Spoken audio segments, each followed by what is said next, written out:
Okay, we're gonna take a little bit of time and chat through this, and we're gonna talk about JaidenAnimation's video.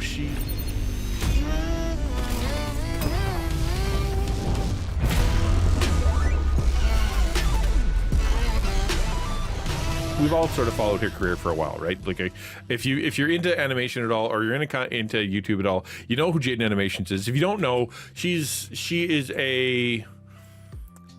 I guess a commentary animator, you'd call her, where she kind of tells stories, but also usually talks about some subject, right? So like, it's not always her about her life. It's just her talking about things, and she animates it, which is fun. It's kind of cool. However, she doesn't usually talk about her life. When she grew up, storytime animator, there's the word. When she was growing up, she had a fairly normal, life, I guess you'd call it. But as she moved into animation, she was quite a young person. I think her first videos were even when she was 17, 18. There's been a few videos where she's let some things out, and she said things like, I'm. When I grew up, I had really bad body image issues. She released a music video where she actually was talking about, it was really hardcore. It was like really about depression, mental illness, and her own struggle with it. And so she's done this a few times where she kind of lets out this very personal thing. I almost don't want to say this. So my cynical side says that, she's very good at, and Odd Ones Out is good at, and more creators are good at using outrage for clicks, using whatever's in the news that's popular, or whatever's in the, to be able to generate either the rage likes, or to generate the popular, to get on the trending kind of thing. And right now in the news, all the stuff with Disney where they have this don't say gay bill, which is completely a misnomer, but they and then Disney was like literally actually flip-flopped and decided they were going to add more LGBTQ content to their movie and whatnot. And then suddenly a day later, animation takes a while, right? So it's obviously it just didn't just happen.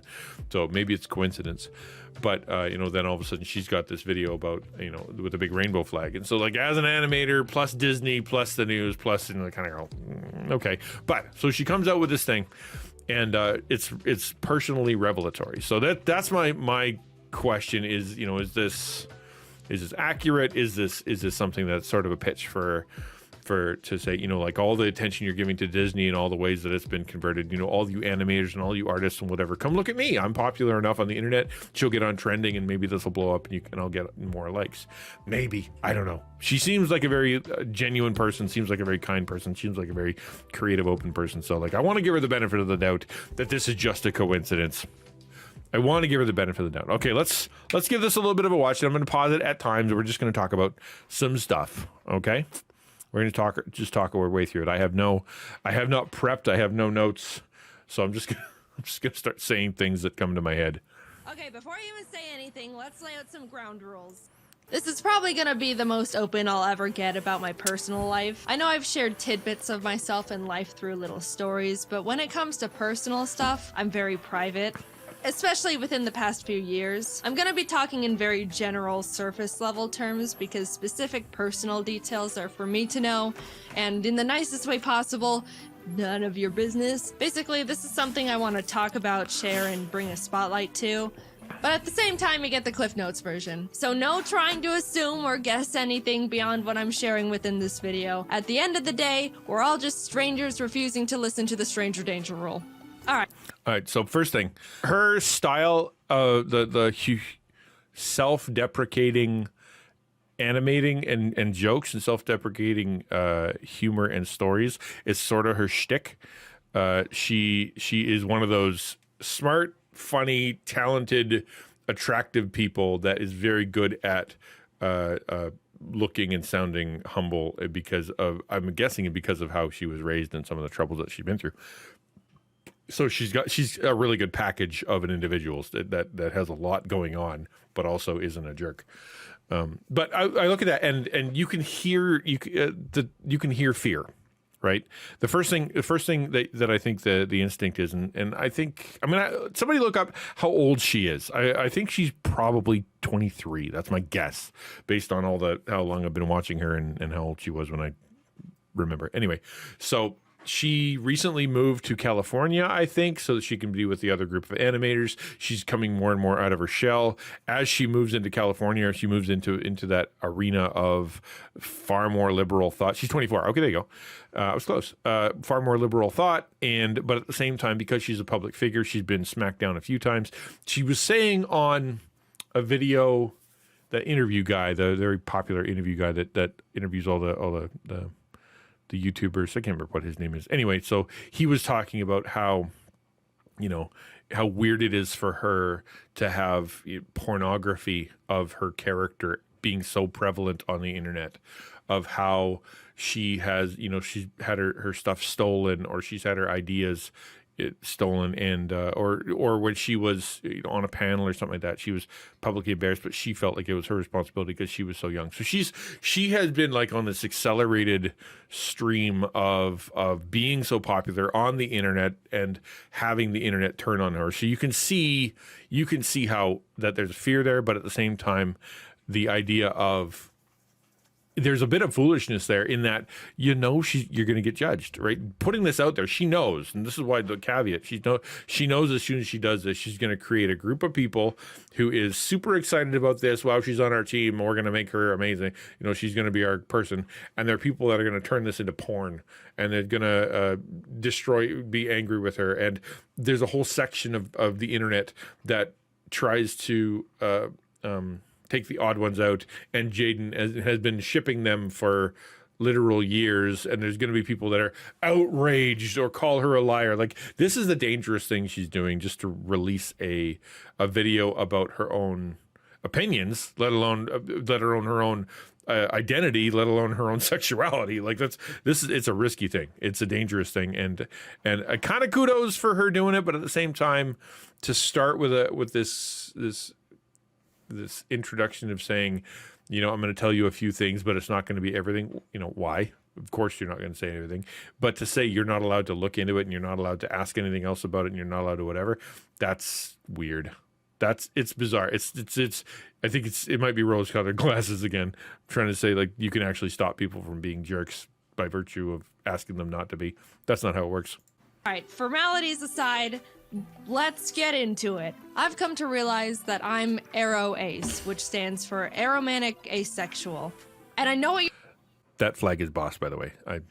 The color scheme of the flag is awesome. You're thinking, that's not gay. What the hell is that? And you know what? That is completely fair, because I didn't know what that was either. Aromantic and asexual are two different things, and I'm gonna break them down to you separately, starting with aromantic, because no one really knows what that one is.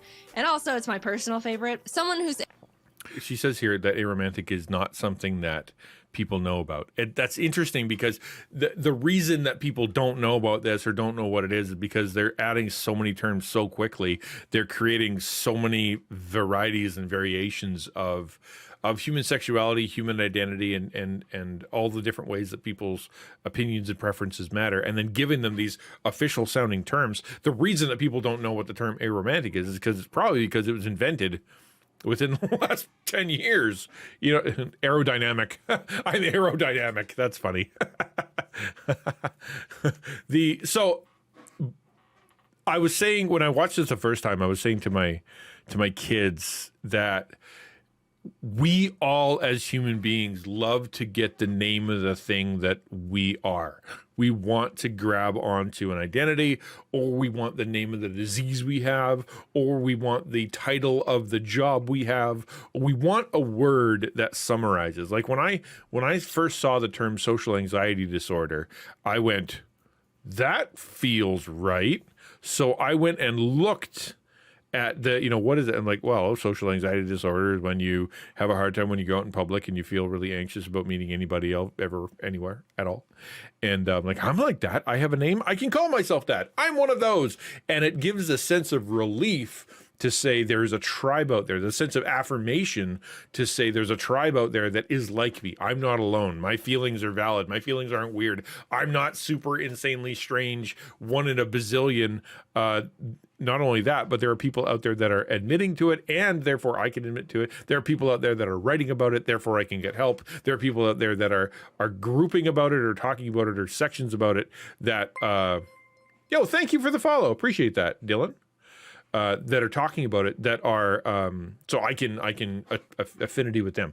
Everybody wants affinity. Everybody wants groups. Everybody wants to be affirmed, and everybody likes that name. And that part of this, I think, this moment of revelation for her to be able to say, I finally found a name, is good. It's what everybody wants in their life, is to have that.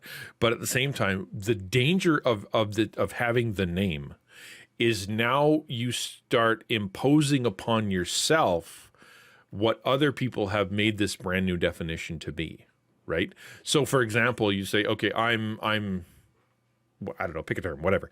I'm aromantic.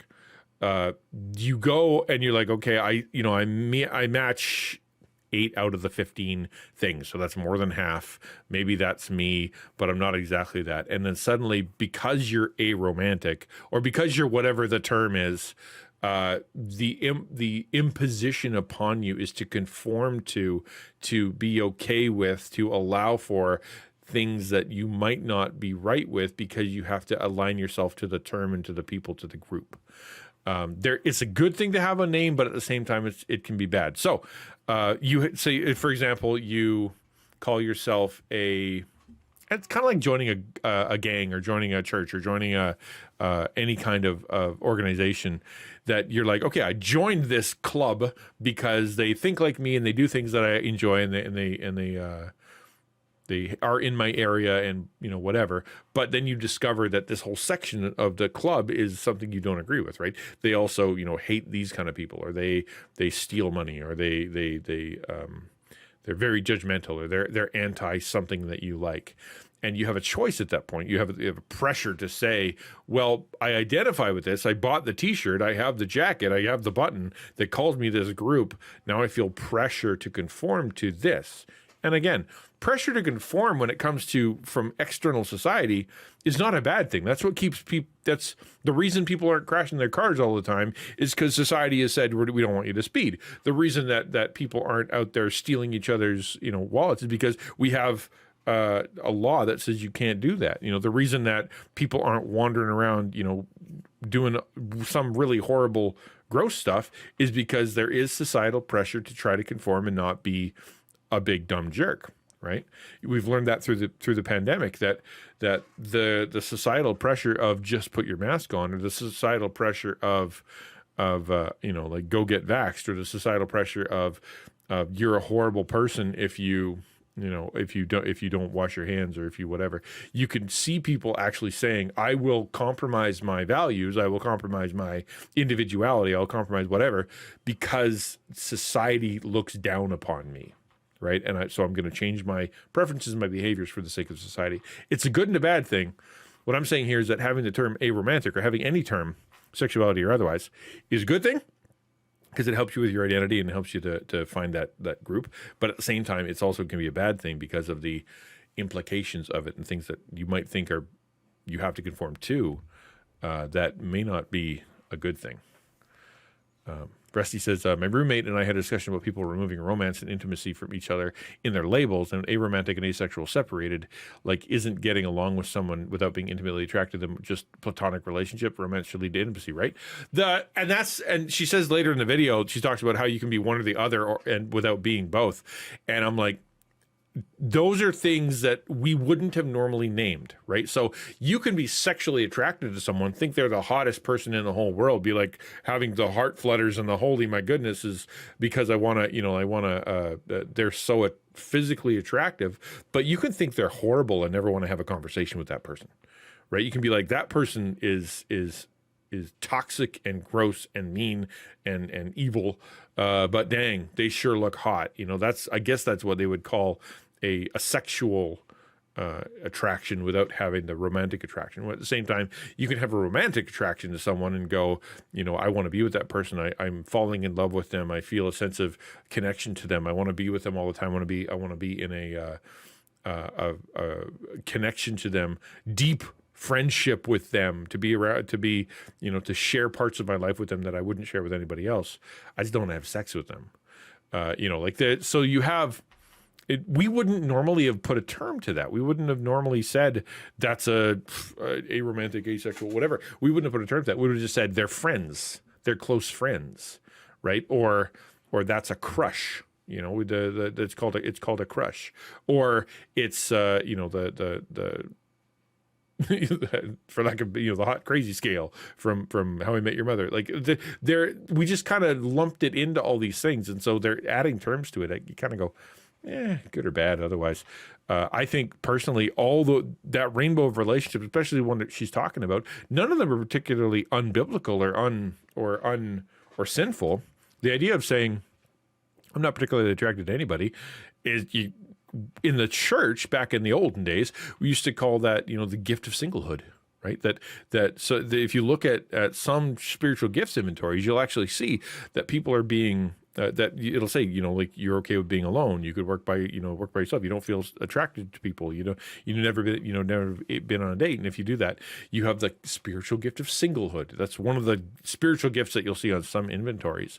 And the idea was to say that God has set you aside in this very specific way so that you can accomplish things that you can't accomplish if you are hampered by children and family and partner and whatever. Because by the way Paul says it is that the moment you are married, suddenly you got to give a bunch of your attention to your spouse. You just got it. That's the right thing to do, and you can't give as much attention to serving God, serving the church, doing whatever the mission is. You're going to be distracted. That's not a bad thing. It's not sinful to be aromantic or asexual. That's not a problem. It's the fact that it's got a name. Now, okay. I think the issue is going to come in saying, because I now have a name, because I'm aromantic, because I'm asexual, because I have this term, and because it now has a flag, and because the flag looks like a rainbow, I therefore must have to accept every other part of the sexual spectrum equally, right? Because I identify with somewhere on the spectrum, I must affirm anybody else who's on the spectrum. And that, I think, is a dangerous argument and also wrong. That's like saying because I struggle with this area, say, I struggle with, I don't know, whatever, overeating, right? I must therefore be okay with anybody who has an eating disorder. I don't know. That's a terrible illustration because it's, this isn't a problem, but it's sort of the assumptive because it's got a flag and because it's got a name, because it's lumped into all the LGBTQ plus part of things, that suddenly you have to be okay with being gay. You have to be okay with lesbian relationships. You have to be okay with transgender. You have to be okay with pansexual. You have to be okay with polyamorous. You have to be okay with all these things because you picked the name and the flag, right? And I think that's where a danger comes in, because it's like I'm a hypocrite if I call myself something that one of their words and then not let them call that, right? I think that's what are you guys saying? I'm busy ranting here. Rusty, that makes sense. I'm interested in why they fit this relationship, emotional connection with no intimate desire under romance. Exactly. I'm in terms, right? Yeah. Because that's not a word that that's one of those things I don't even think it needed a term, but we love terms. That's what we do. That's literally science. Science is just naming things. It wouldn't be surprising me if Jesus would fit in the label aromantic asexual.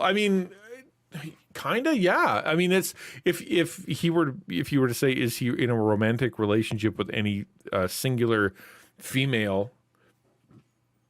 As in he has a special relationship with a human female that is seeking towards a committed marital relationship. Well, the answer is not a human individual. We're supposed to see that as the church, his bride, the bride of Christ, as in like he loves us like a husband loves a bride. He sacrifices like a husband loves his bride. He's committed like a husband is committed to his wife. He is seeking the best for her. He serves like a husband serves the wife, seeks the best for his wife. That's the relationship we're supposed to be looking at. So I mean that, you know, kind of sort of, and the asexual one, kind of sort of again, because if the idea of sexual intimacy, if the idea of like physical intimacy, eros as the New Testament would call it, you know, erotic knowledge is if you boil it down to simply, you know, people that I physically touch with my sexual organ until orgasm, and that's erotic love. Then you kind of go, that's pretty. No, you know what I mean? That's not it. But if it's a level of intimacy that you have with only that one person that you don't do with anybody else, that with anybody else it's shameful, with anybody else it's wrong, but you know that person so deeply on such a connected level that you become one, physically becoming one with that person, and one is inside the other one, and you guys are it's something that you have with nobody else. Well, then you can kind of go, that is sort of kind of a relationship that you have with the Holy Spirit, in that it's not an erotic, physical, sexual feeling, but it is a level of intimacy that you have with no one else, who knows you like no one else, who connects you like no one else, who wants you like no one else wants you, kind of thing. It's sort of. It's kind of a weird thing to think about, but you know. Spiritual gift of singlehood is a gift if it takes that and focuses the relationship with God, but the modern world replaces it with anything else that seems to be understanding them is super critical. That's true. The idea is, you know, you're freed to serve God in some way. Yeah. Ransom says, anyone else have a bad habit of accidentally reading aromantic as aromatic? Yes. Ransom says, that just tells me that labels are pointless. Who says Jesus didn't find women attractive? It wasn't his purpose on earth to pursue romance or marriage, but the same argument, I'm Aroace, but I'm not. I'm just an older single man. Well, that's exactly right. I think, like I said before, labels matter. They're helpful in a certain way, but at the same time, they also come with baggage. And we got to be, as mature people, we have to be recognized that as an immature person, you'll grab onto that label and you will conform yourself to it. This is what a teenager will do. This is why it's so dangerous when someone is, you know, between the ages of 6 and 17, for them to grab onto that label of whether it be trans or bi or gay or for that matter, you know, picking their future career, picking their future school, like locking themselves into this identity when their identity is in such flux, because what they'll do is they'll grab onto that identity and be like, well, since I'm an artist or since I am, you know, whatever, I'm going to cut off. I'm going to do what the artists do, and I'm gonna talk like the artists talk, and I'm gonna say what the artists say, and anything different inside of me that's pulling me in a different direction must not be me. It must be society keeping me down. It must be, you know, something wrong. And so I'm going to go make myself into this image that I see of this identity I'm trying to find. It's dangerous, and so which is why you have places in the States and you have, you know, Christian organizations that are like, you know what. If someone is age 6 and they're like, well, I'm a biological female, but I want to be a biological male, you don't go start handing that kid testosterone pills, because it's dangerous. It's physically dangerous. And at the same time, that person's identity is in flux. You know, let them. That's going to change. They're going to be a different person in 10 years. So let's not lock them in the same way that this kind of thing will lock someone in. Let's keep watching, just because otherwise we're a minute in and it's 15 minutes long. Aromantic is defined as a person who that feels too. very little to no romantic attraction to anyone at all. So like they might not develop crushes on people or feel the need to be in a romantic relationship with anyone. Very general terms, but hopefully you kind of get the gist. If not, here's a little story example from me. Growing up, I never developed crushes on anyone. I remember when I was in 5th grade, kids were talking about their crushes left and right, and it was starting to feel like something I had. Okay, 5th grade. right? So we talk about fifth grade. So how old are you in fifth grade? 5 times 6, 11 years old. So she's a young person, a young woman growing up in a secular society, going to a secular school. And so therefore at age 11, even prepubescent, barely into puberty, the pressure she was feeling was to explore burgeoning sexuality, explore sexuality in a way. Not because, and again, not because these 11-year-olds are feeling sexually attracted towards someone, but because they are feeling a pressure to either become more like the pornography they're watching. And remember, kids start watching porn at like age 10 or 11 now. They're addicts by the time they're 13. Or they're trying to become their older brothers and sisters, or they look at every TV show they've ever seen and they say, they're like, well, that's normal. I want to be a big boy now. I want to be a big girl now. I want to move away from the identity that I have from my parents. How do I do that? Well, I'm going to do that through attaching myself, becoming like these other people that I want to see, the celebrities, the person in the movie, my big brother, the high schooler, whatever. And one of the ways that I know that they're a big person, that they're a mature person, is because they are interested in human sexuality. They talk about it all the time. So, but that imposition, that assumption that you have to be sexual at age 11 doesn't come from the 11-year-olds. It doesn't. It comes from outside putting pressure on the 11-year-olds. Like you think about a starlet. How do you know a starlet, a young woman, a young girl has moved from Disney age 17 to age 18 and can now take on adult roles? How do they announce that to the world? What's their what do they call that? A cotillion? You know, what's their public change? Well, they'll go and they'll do a movie where they take off their clothes. They'll go to the Met Gala and show up 3/4 naked. They will go and they will release a sex video because they're telling the world, I am no longer a child. This is very much what you're seeing here. Jaiden looking around going, everybody is going boy crazy or girl crazy. There's a pressure to, at age 11, there's a pressure to start talking about crushes, emotional, physical longings for having sex with other people that are 11 years old or 12 years old. That is all a mess. That is not from the kids. That is from society, from parents, from porn, from internet, from movies. They're just trying to copy what they see, right? In fact, I would argue that at this point, Jaiden is more normal at this point than the people around her. To experience too, just because I thought that's just what happens. Don't make fun of 9-year-old me. I was a sheep. Anyway, I decided I needed to have a crush because that's just what happens to people. No, Jaiden, you weren't a sheep. That's the whole point. You were like, no, I'm different, and that's weird about me. So I guess she's saying, like, I'm going to go become one of these. I guess that's the whole point of being a sheep. But knowing your identity and not being like everybody else that's a good thing. Especially in the area of sexual sin or sexual deviancy, right? The idea of going, I'm going to go do something permanently damaging to my body and my psyche and my future because I feel pressure to do so. Like, ask anybody in chat right now, ask anybody in your church right now, anybody over the age of, 15, and ask them your first sexual experience or the sexual experiences you had over your life, especially the very first ones. Do you celebrate them? Do you talk about them? Did you enjoy them? Looking back on them now, is it something that you are proud of? Is it something that you can say that you would want to happen to others?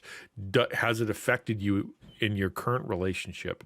Did it alter you on a fundamental level for how you perceive the opposite sex or perceive sexuality? And the answer is, oh, heck yeah, it did, right?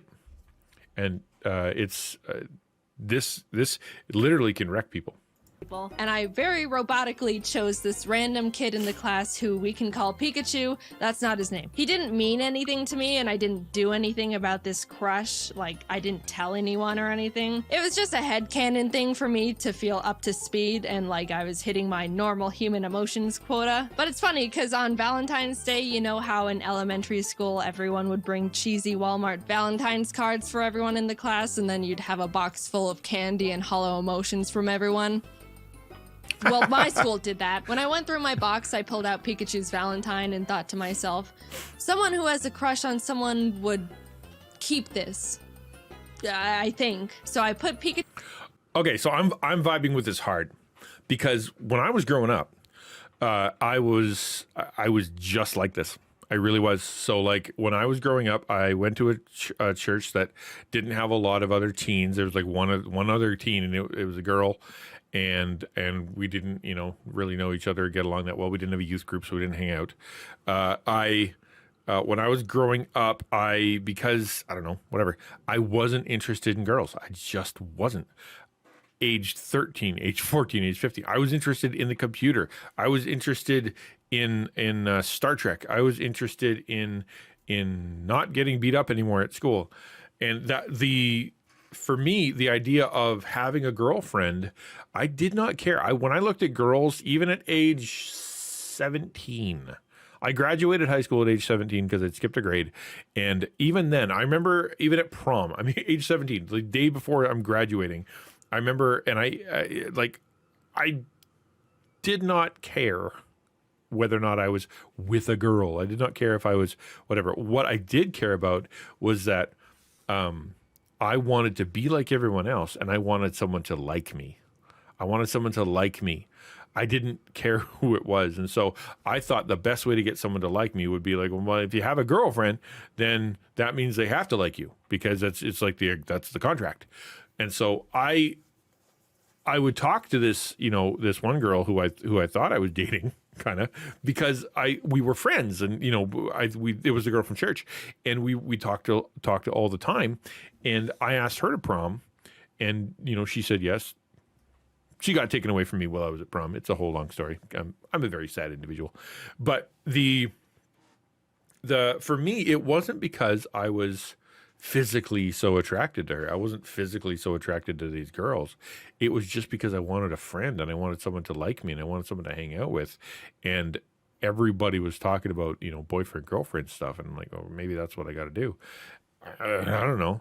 When I went off to college for the first time, I didn't care about boys and girls. I never looked into whatever. I did not care.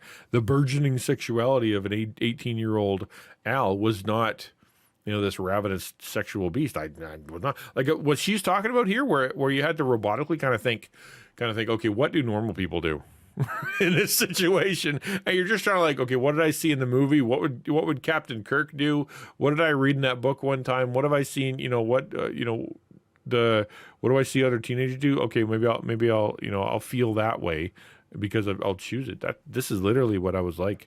It wasn't until I got to second year of my post-secondary, in the first year of college, of Bible college, where I was like, and I had this moment with God, really kind of connecting to Him, and I've told you guys that story in the past, so I'm not going to tell it again. It was only after that I started to think about females in the idea of, I want to be with a female girl because I think they're really pretty and they smell nice and I want to be with them, and I want one to like me because I want to be with a girl, not just someone to like me, but I like girls. That was really like age 18 for me, and it was I was like married within 7 months, so that's how that kind of worked. When I was in high school, I dated a guy for a year, but looking back, it was more like a glorified guy friend. I had no interest in doing anything close to him. It was strange, and my friend I didn't understand why I didn't want to kiss him or something. Yeah, I know the same thing. My parents would, evidently, do you have a girl, or are you interested in anybody, kind of thing, or somebody would ask me, like, who's your crush, or who do you think is hot in school, and I'd be like, I don't know. And you just pick whoever you think is the most popular person. It's just, definitely Tammy. Yeah, for sure, Tammy. Definitely Tammy, right? And everybody goes, yeah, Tammy. And I go, yeah, I picked right. Yay. And that's, to me, it's probably more normal that at age, when puberty kicks in, that all those feelings start to happen and it gets all confusing and stuff, and that's where society's pressure and stuff starts to steer you in the wrong direction. But I think that's normal. I just think that I know for me, I think I'm an outlier in the similar way that Jaiden is here. Choose copy-paste Batman Valentine in my drawer and promptly forgot about it because it meant nothing to me, but hey, that's just what I thought I was supposed to do. Man, I'm so good at this. Then like a year or so later, when my mom was going through my room, she pulled out the card and was like, why do you have this? And I was like, honestly, I have no idea. Years passed, I entered junior high and thought to myself, all right, this is the time where people start developing crushes and then do something about it. Like get into relationships or something. So I was like preparing to be interested in people. On the first day of school, I scoped out the room to see if they're I'm going to go back for just right there. This is such an interesting picture to me because it really resonates with the way I think. I'm like, okay, how does this work? What do you like? I feel like an alien so often when it comes to those kind of things. And I look around and I'm like, what do humans do? Well, humans like to hold hands and humans like to kiss each other, and humans like to, such very, very me right here. Even to this day, because of all the misery and the mess and the abuse and the emotional trauma I've got going on, there are often times where I can't trust my own feelings and I can't trust my own instincts, and therefore I have to go, okay, what does the Bible say, and what does society say, and what do normal people do, and what would be the right decision here? That if I was healthy and not a mental mess, what should I be doing? And I have to process through, with this kind of thing, to be able to figure out what that is. Maybe that's bad, but that's just how I roll. In people. On the first day of school, I scoped out the room to see if there was anyone that I thought looked like someone I could develop a crush on. And this was when classes started being divided up into periods, so there were like 6 batches of people I sifted through. But no one caught my eye, and I thought, man, unlucky. Went through the whole school year, next year rolled around, classes changed, I did the same potentials crush scoping again, and the same thing happened. I wasn't drawn to anyone at all. Man. Unlucky again. Every year I thought something would change, especially going into high school when people started actually hitting puberty and were getting conventionally attractive. But my entire school life, grades kindergarten to senior year, which I'm pretty sure is like 13 years, I wasn't interested in a single person throughout any of it. And what's funny was I was thinking, man, what's the deal? Why is no one attractive? And I went to a big high school. There were like 3,500 students there. Yes. And you were just talking about this, how you resonate with this, Rusty. In the same way, I felt not the why isn't anybody attractive, because that's obviously a joke, but what's wrong with me, right? Why aren't I getting mushy gushy or stupid or doing dumb stuff? And as a Christian, you impose Christianity, the whole Christian identity. My dad was saved when I was 6. I've been going to the church for my entire life, and the idea of trying to remain sexually pure. And I want, dating is for a purpose. It's not just for entertainment. People are in entertainment. That's the idea. And what does that mean? And then, going old school Baptist, where you've got, lots of talk about how Satan's everywhere and the world's dangerous and rock music is going to melt your soul. And you kind of go, okay. And then that adds a whole new level of baggage to looking around, kind of going like, okay, I don't really find anybody attractive, but is that because I'm too afraid because God's going to hate me? And if I do find somebody attractive and they're not a Christian, I'm not allowed to date them anyway. So maybe I just shouldn't bother finding anybody attractive. But what if I do, and what if I don't, and what's wrong with me? And like, that's a lot to process, and to process alone, because I'm not going to tell my brother about this. I'm not going to tell my parents about this. I'm not going to tell my pastor about this. I'm not going to tell my youth pastor about this. This is all because it's so personal and so confusing. I wouldn't know how to talk about it anyway. You're basically trying to process this stuff alone, trying to copy people around you. And like she said, you look around, you're like, everybody else is doing it. I apparently need to too. Surely I am not the outlier in this formula. Why are none of you attractive? By the time I was going to college, I really felt like I had to find someone. It felt like I was falling behind the curve, or if I was gonna find someone, it was gonna have to happen now. I made a lot of new friends, and that's what... The curve. I know I keep pausing, but the curve. Whose curve? Whose curve? This is the thing that I keep trying to tell my kids, and I tell everybody else. You are a unique creature. You are not just you're not just one of many cookie cutter people who are designed and must all hit the same metrics, right? Yeah, sure. There's certain things like, you know, when you're a baby, you're constantly like, well, if they don't walk by age this, then there's going to be a problem. If they're not chewing by this, they're not gaining, you know, whatever, and they're not walking, blah. You know, you're always like, okay, what is the date and what is the time and how many weeks and why are they behind? But when it comes to developing yourself, your personality, developing your character, developing who you are, this idea of taking everyone else's plan and everybody else's the way they live their life and trying to follow it is super dangerous and dumb, because what you'll do is you'll be like, okay, so everyone else has chosen their career. Everybody in the entire world, all they keep asking me since I was in kindergarten is, what are you going to be when you grow up? And I'm, you know, grade 11, grade 12, I don't know. There's something wrong with me. I better pick something, and it better be, you know, it better be something good or important or something that I'm going to make money with, because otherwise people are going to look at me and they're going to think I'm weird or I'm lazy or I'm stupid, and therefore I feel this pressure to like pick a major, pick a university. And how many people do you know that are currently or have been through university and or through college or through post-secondary and have no desire to be there, no desire to be taking what they're taking, spend tens of thousands of dollars to get either a degree or to start a degree that they never wanted. And the only reason they picked was because they were told that if they don't catch the line, if they're not living like everybody else, then they're behind, they're dumb, they're lazy, they're wasting their life. That is not how it works. I strongly believe that when God puts people on earth, that he has a destiny for them, and that other people, that there is certain ways that we're supposed to be conforming, you know, conform to Christ, conform to whatever is the best model for life. Don't go out there and you can't just follow your own feelings all the time. There's certain rules. But at the same time, to be able to go, you know, I must be like everyone else is super dangerous. DSW, in some instances, lack of attraction to anyone is a matter of hormones, especially women, testosterone, estrogen, and progesterone levels are. That's true too. That there is a physiological part of this too. She low-key called everyone ugly. that's, and maybe you're just not attracted to those kind of people. Like it's really funny when you finally do find that person you're attracted to, and it's different than conventional attraction. You know, it's like, what are you into? Oh man, have you seen?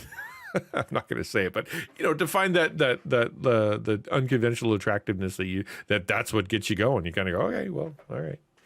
It takes all kinds, kind of thing. It's hard with parents who are constantly pressuring me to get married and have kids. That's another thing, right? That I've said this before when it comes to my kids. I'm not raising a career. I'm raising character. If you have a choice between two kinds of kids, right? You got this kid who is worldly successful, rich, famous. They're a doctor and a lawyer, and they are known. They're always on circuits, but they're on their third marriage, and it's currently in the middle of a divorce. They're under investigation for cheating and for lying on their taxes. They've been under arrest multiple times for you know, drug use. They have been known to be someone who wants to do horrible things to children but is holding back on it, you know, but they keep talking about how that should be legal. You kind of go, okay, there's that person, but they're rich, they're famous, they're wealthy, and they've got a really good job, right? Or you got this side, and they work at a gas station, you know, part-time, and they work at the donut shop part-time. They're just making ends meet, but they love their kids and they love their parents. They take care of their community. They volunteer all the time.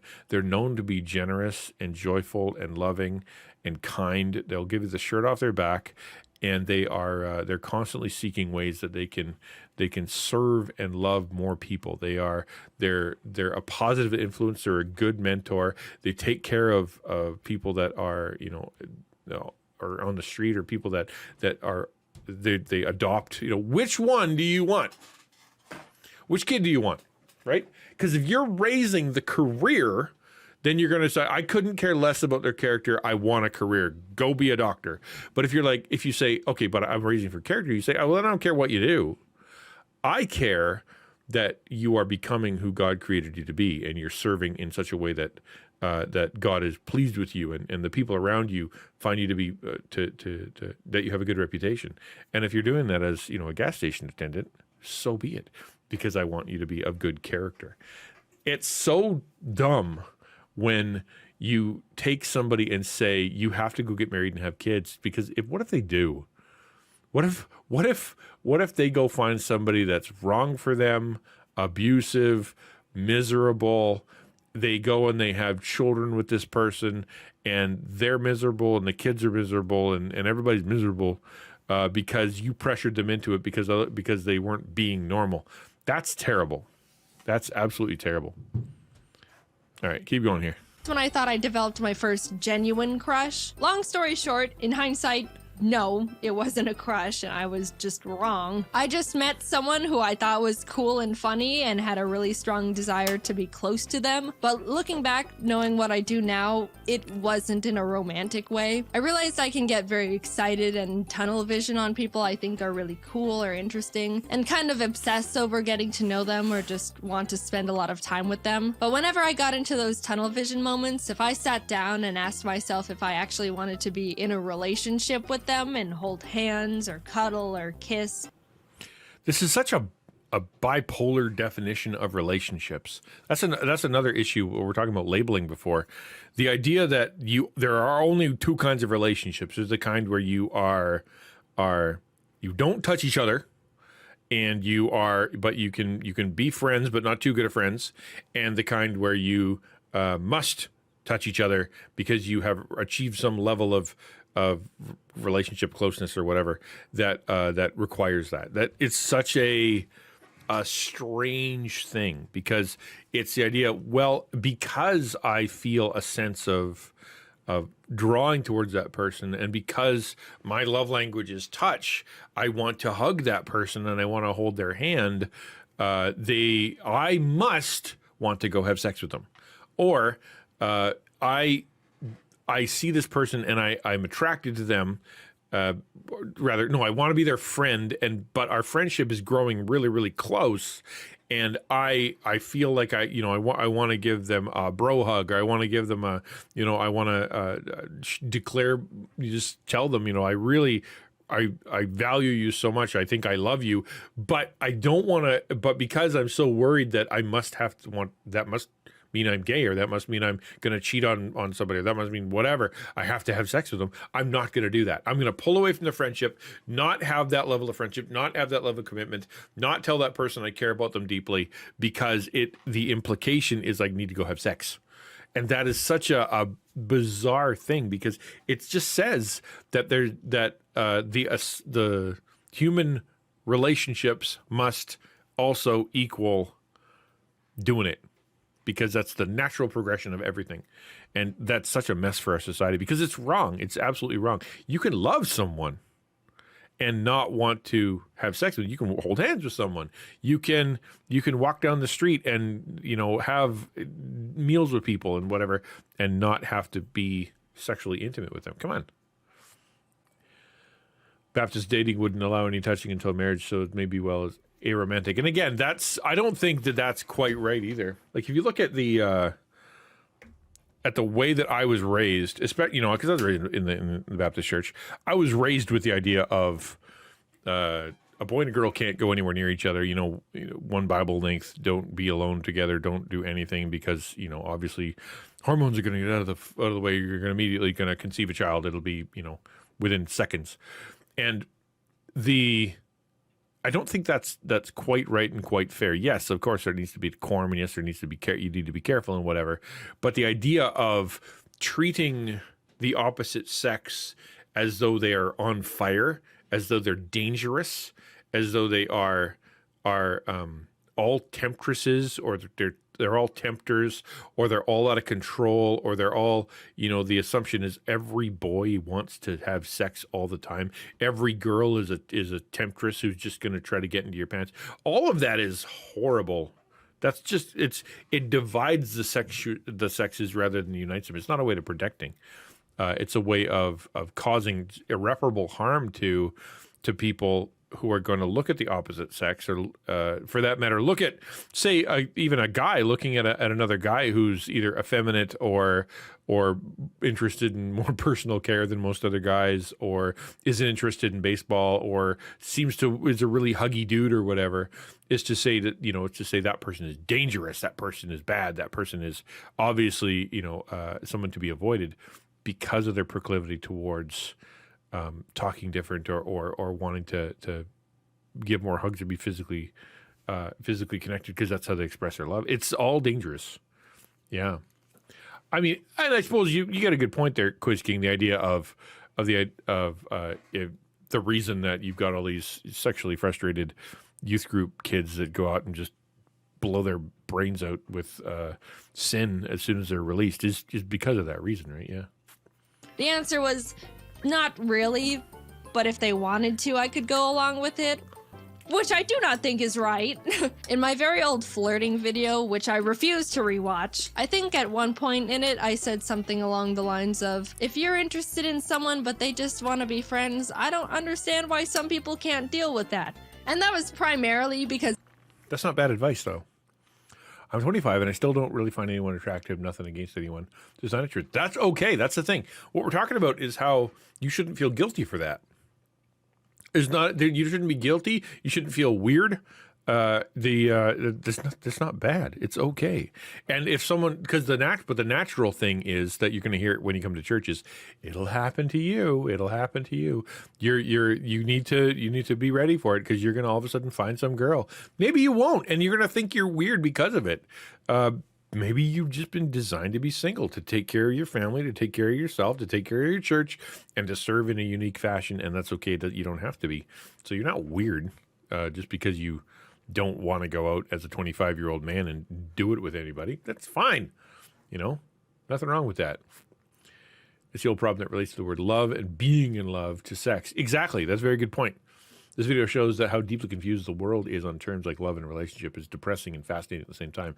You're absolutely right. And very, very extreme thoughts, right? The idea of human sexuality, it needs to be completely without bounds, and anybody can do anything all the time as long as there's permission.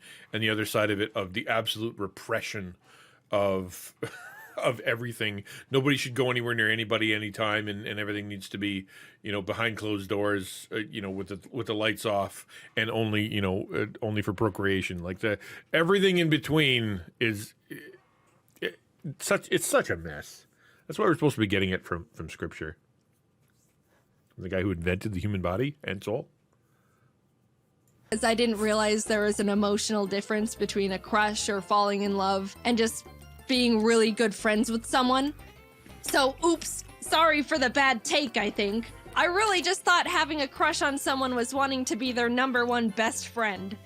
Look, I said don't make fun of me. To me, it used to feel like if I was wanting to become friends with someone to that high of a degree, that would be the next step or justify why I wanted to put this much time, effort, and energy into one person. And it didn't feel right or even fair going through all of this with someone. And isn't that sad?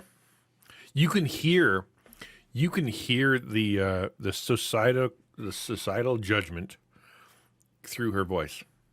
She's so scared of what people think, of being weird, of that, of why isn't she following through on the pressure to fulfill other people's sexual desires that they want from her. Shouldn't I want to do that? Shouldn't I have to do that?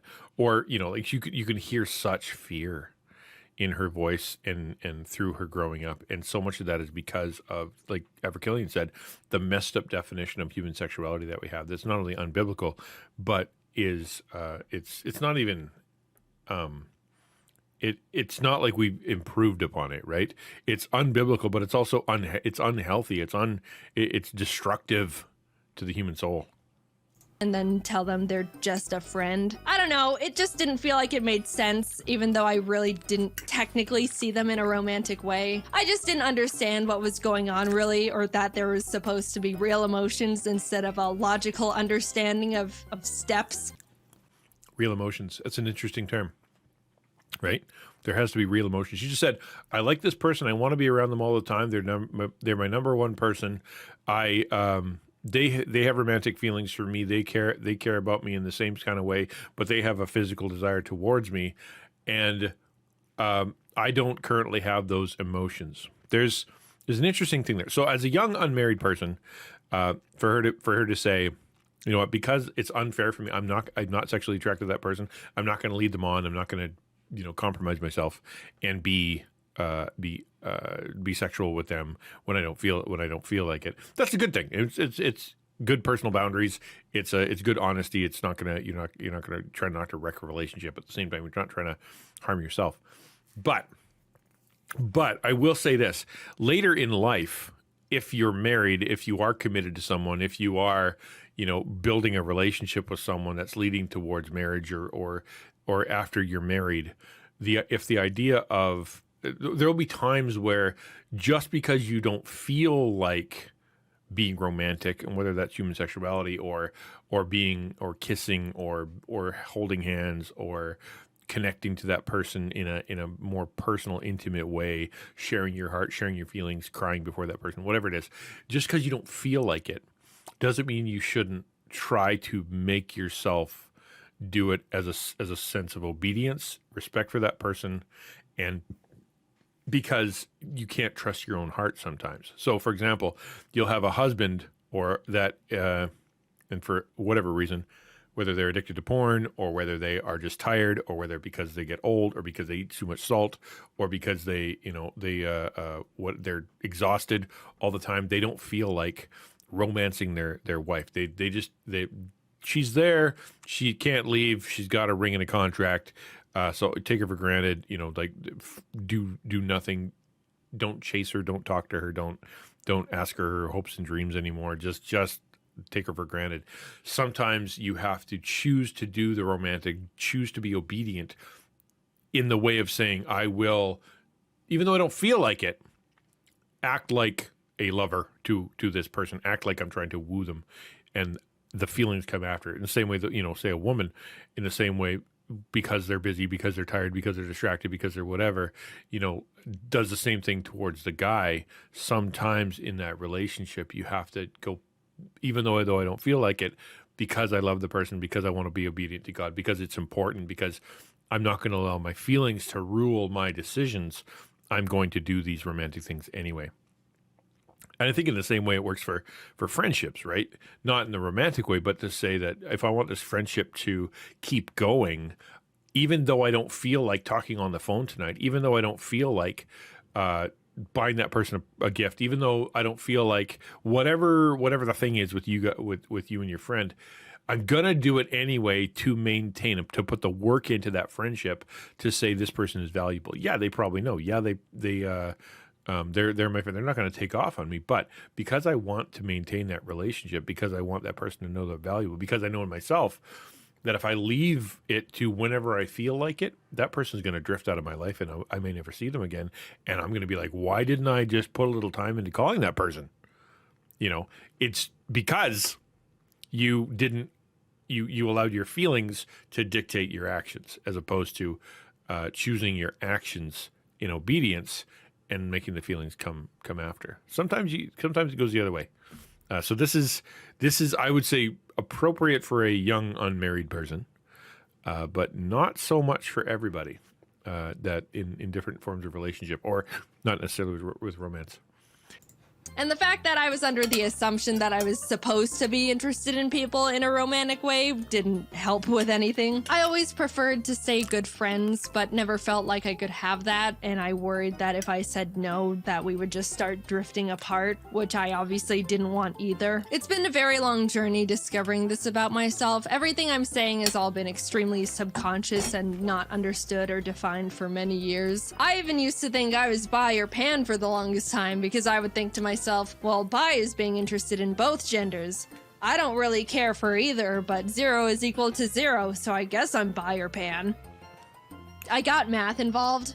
If I knew what aromanticism was when I was growing up, things would have been a lot less complicated for me a lot sooner. I think it's mainly... I'm going to pause here just to say this.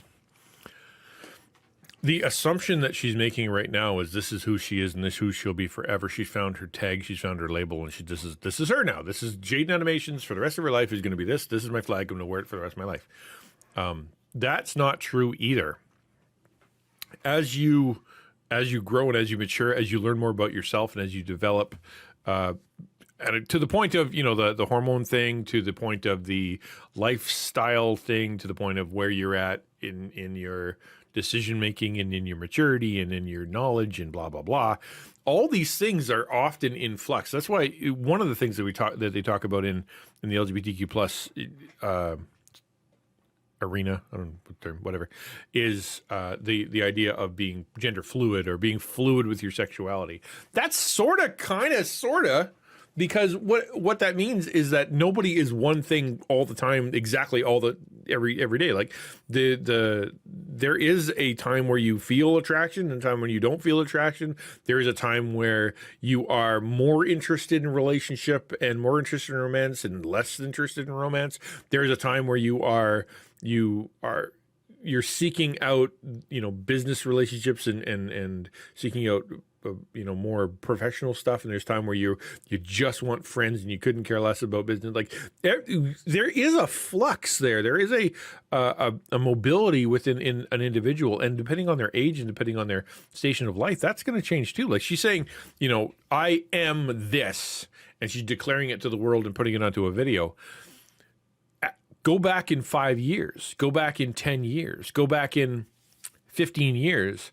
Jaiden could very well have a different video. She's just like she did where she said, back when I made my dating video, I thought this, and now I don't think that anymore. If she goes forward and then she has a different experiences and encounters different people, and maybe she has a religious experience connecting to God, or she has a personal crisis of some kind that causes her to reevaluate all kinds of stuff, or she ends up in some kind of situation that forces her to reevaluate, she may discover and kind of go, actually, that label that I announced to the whole planet, put a flag on, and told everybody I was, isn't quite right either, because of things I've learned about myself. So again, like I said at the very beginning, labels are helpful, but at the same time, they can also be very distracting, destructive, and can lead you towards compromising yourself in ways that you never would. So for her, I would, it's Jaiden. She did what she wants, but it'd be, I think, more appropriate to say, right now, how I feel, right now, based on what I understand about myself, right now, in the place that I'm in with the relationships I have and the feelings I feel like this is where I'm at right now, and I think that's okay. It leaves room for growth and change and whatnot, and it doesn't say, unfortunately, in this world today, because what'll happen is you'll declare this thing. And because the tribe, the LGBTQ tribe, or the bi-pan tribe, or the asexual tribe grabs onto you, the moment you try to leave that tribe, or you say, actually, I don't think I'm quite that anymore, they demonize you, right? That acceptance you felt before of grabbing that label and becoming part of them now evaporates, and suddenly you're like, well, how dare you? And all of a sudden you become an enemy, and you are a betrayer, and the pressure to stay in can be very real. The pressure to compromise yourself and not pursue these new feelings, this new identity, this new thing that's being created inside of you, because you're afraid of what your chosen group is going to do, is very real. So it'd be better if she was more, where I'm at right now, today, as I. Mainly because people don't really talk about it or even know what it is or that it's real. Romance and love is the #1 most talked about topic on the planet. Everything I've been taught or learned through society is that love and romance is everywhere. Everyone feels it, and it's gonna happen to you. Just a funny little note, there was a point where I was listening to some generic romance song on the radio, like all of them, and I just suddenly thought to myself, wait, do people actually feel these things towards each other? Like all these mushy lyrics are real emotions? They're not joking? And that's when I started feeling like something was different. Okay, so just to hold on there is to say, no, actually, they don't feel this way. No, they don't. There's an immaturity there and a lack of I guess, nuance to say, listen to that song and think that's real accurate feelings, or to look at a rom-com and go, this is just how people operate. They meet each other for the first time and they're willing to give up their entire marriage and family and run away, or this is how it works, where people walk into a room, they look at each other's eyes and immediately go have sex in the bathroom. That's normal. Or people who they get into one fight, they freak out, they scream at each other and they never see each other again. Or it's normal for popular people to like other popular people, or handsome people to only hang out with handsome people, whatever. Like, that's normal. That's just how it is. And the music, where people are, declaring their intense emotional infatuation with this person to the point of it, you are my everything, you are my all, you are, if you were to go anywhere, I would die. I would literally turn into goo. I would, I'd rather eat broken glass than do anything. I would to be with you, I'd do anything. No, that is not how people feel. That is legitimately exaggeration for the effect. That is an encapsulation, a condensation,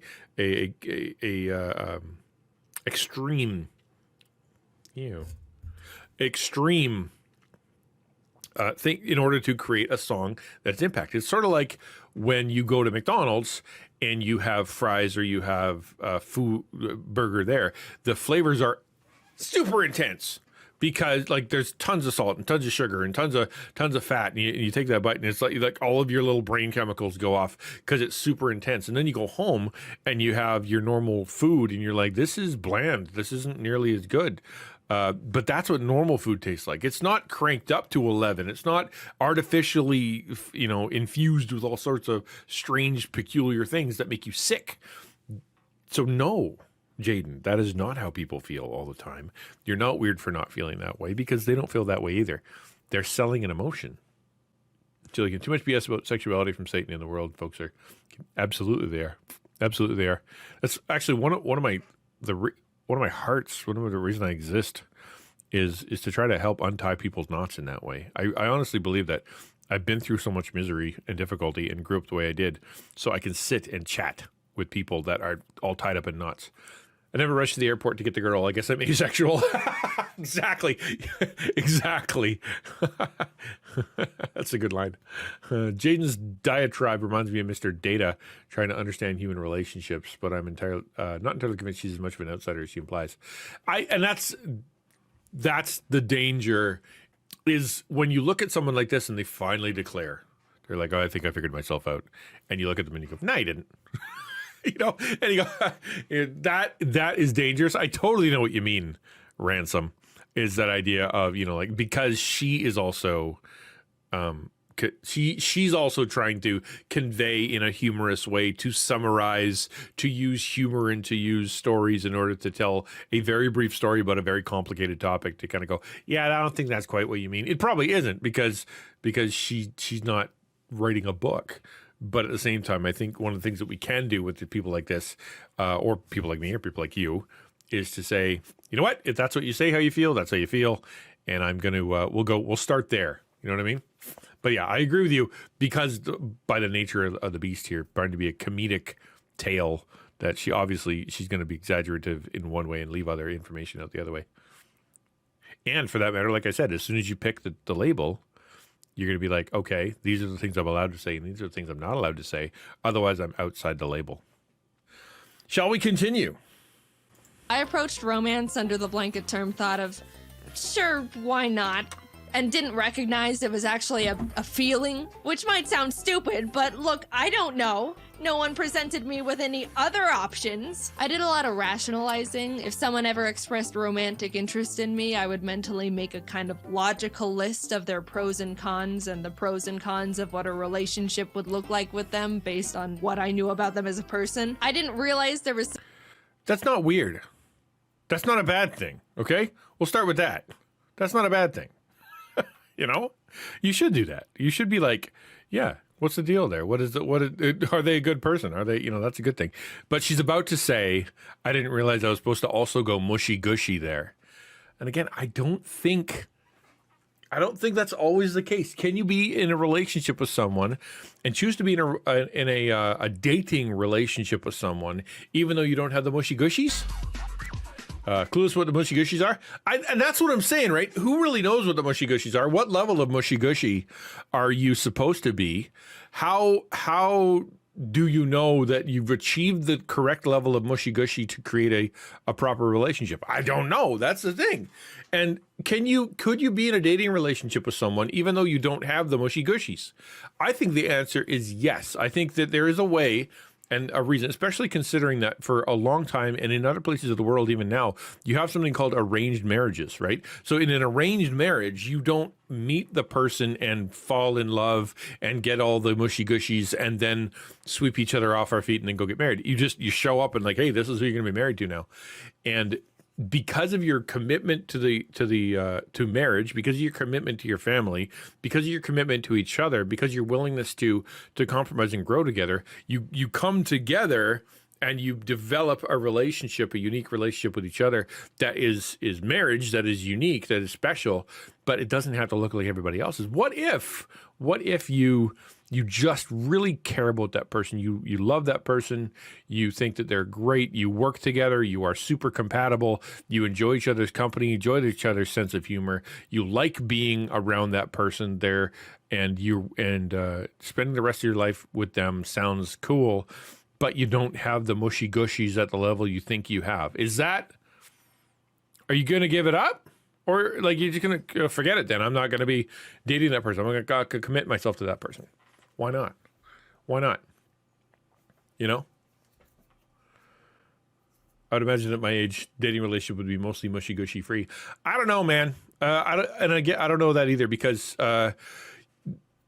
the male sexual, I guess what you'd call interest, it doesn't really go down that much, right? Like because it's very, very different for men than it is for women. Like we still are, if you're a heterosexual male that has, romantic relationships or sexual interest in women, it doesn't go down that much.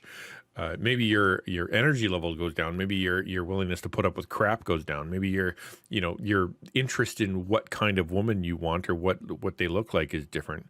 But it's not, it doesn't just disappear. I'm sure that the mushy gushies are possible at any age. I will go down on that, and I will say I think that's true. Now I'm only 40, whatever, and so I know for me the mushy gushies are still possible, and I don't see them stopping anytime soon. I've had people. I went to a men's group once, and they said that very thing. They said, "Oh, don't worry. When you get older, you won't care at all about sexuality, about sex." And I'm like, that's really horrible. Like, really? You're gonna get a point where you just that's not that you don't care anymore. Like that sounds like a mess. But again, I'm not 75, but I've met lots of 75-year-olds who still feel the mushy gushies for their wife of 60 years. And that's it. It's different. That's what I'm saying. I don't think it's gone. I just think it's different. Supposed to be an extra excited feeling, or the fact that you're not supposed to think about it as if it were a business exchange. Nothing wrong with that, Jill. I understand compatibility is a huge important variable when it comes to sharing a relationship with someone, but at the end of the day, it's still apparently still a very emotionally driven thing. And I literally had to make that discovery and teach it to my No, again, I'm going to say this again. No, it is not primarily emotional. Relationships are not primarily emotional. Your initial attraction, maybe it is overwhelmingly emotional, but your decision to go into a committed relationship, your decision as to whether or not they're healthy for you, how much you're going to do physically with that person, how far you're going to go, what age you're going to decide to date, what age you're going to get engaged, whether or not you're going to, whatever. All these things are just this picture now. You do the pie graph, you do the chart, you think about it. If you are purely driven by your emotions in all arenas of your relationship, you are going to be a very miserable creature. Because not only is your emotions going to wane and wax and change and be more or less, but they're not going to line up with the other person's.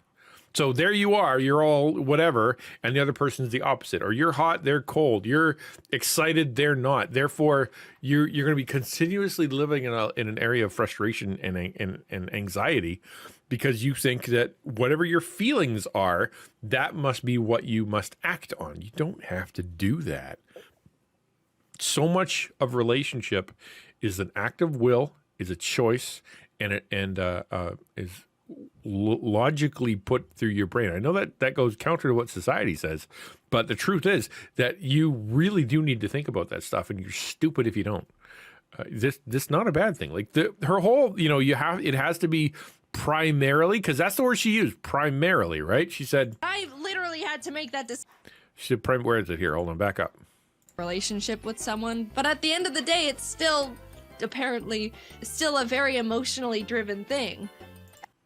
Maybe she didn't say primarily. It's still a very emotionally driven thing. It's not.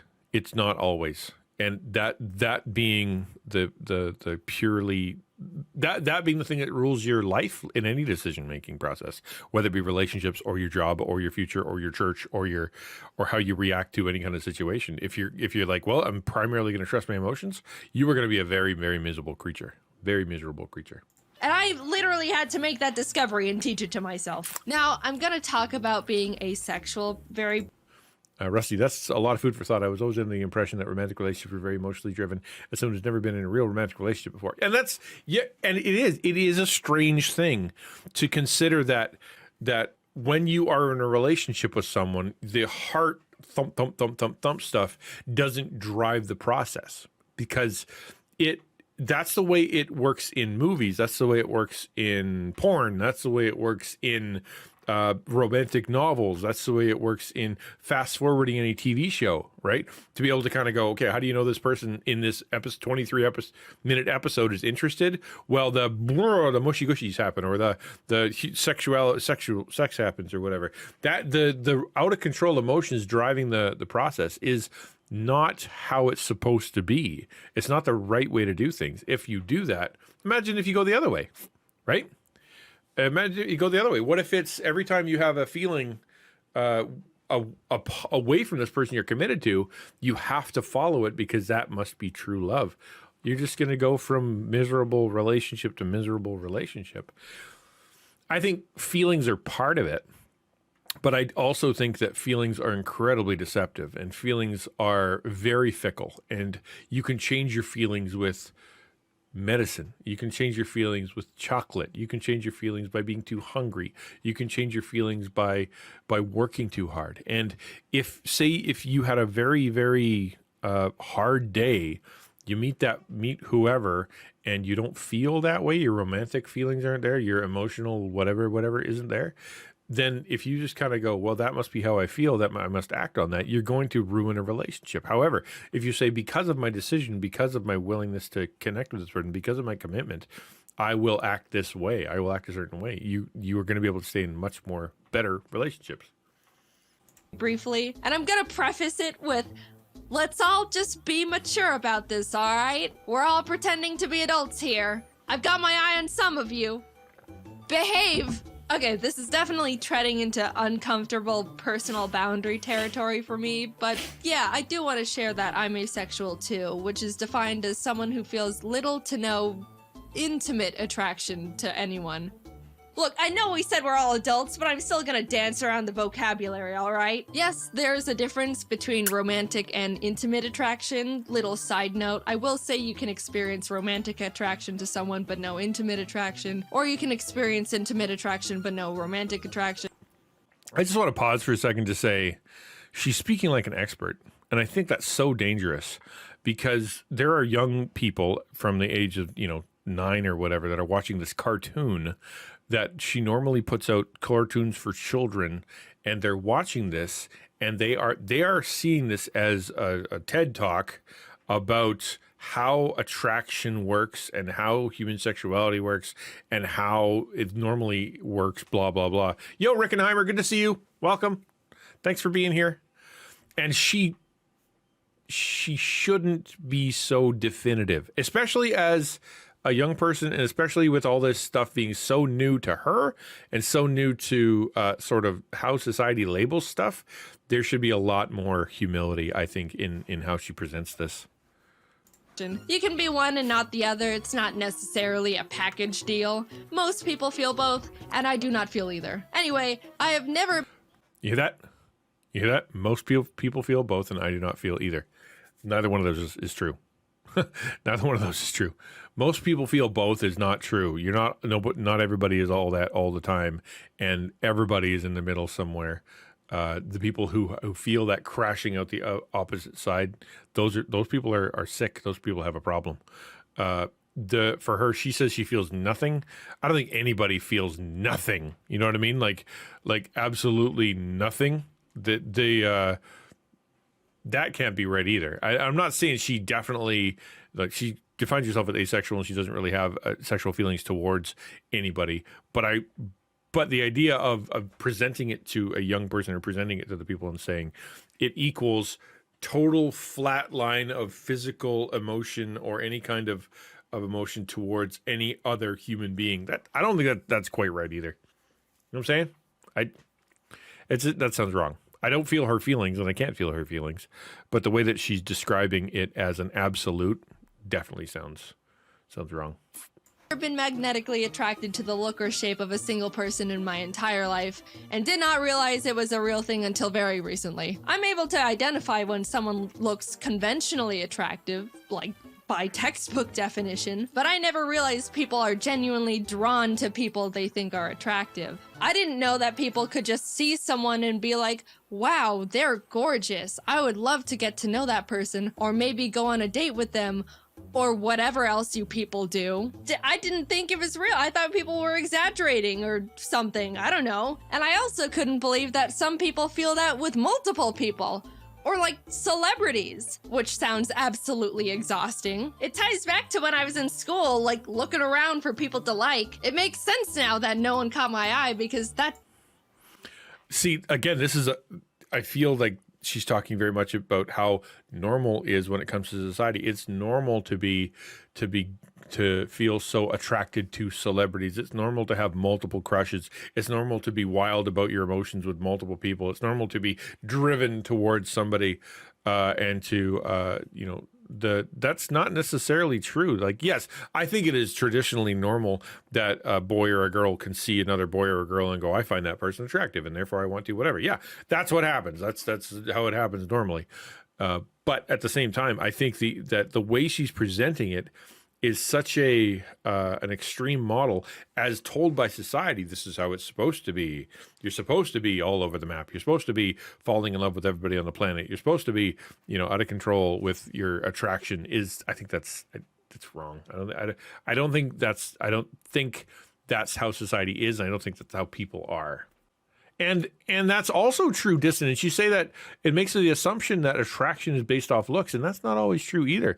Like, you could look at someone and be not indifferent, but be like, okay, there's a human being that's not too bad, but you're attracted to their kindness, to their inner beauty, to their intelligence, to their wit, to their sense of humor. I mean, if you look at some of these comedians like David Spade or what's his name there, the guy that's currently dating Kim Kardashian, right? These are not good-looking dudes. Traditionally, they're not George Clooney. What do they have going for them?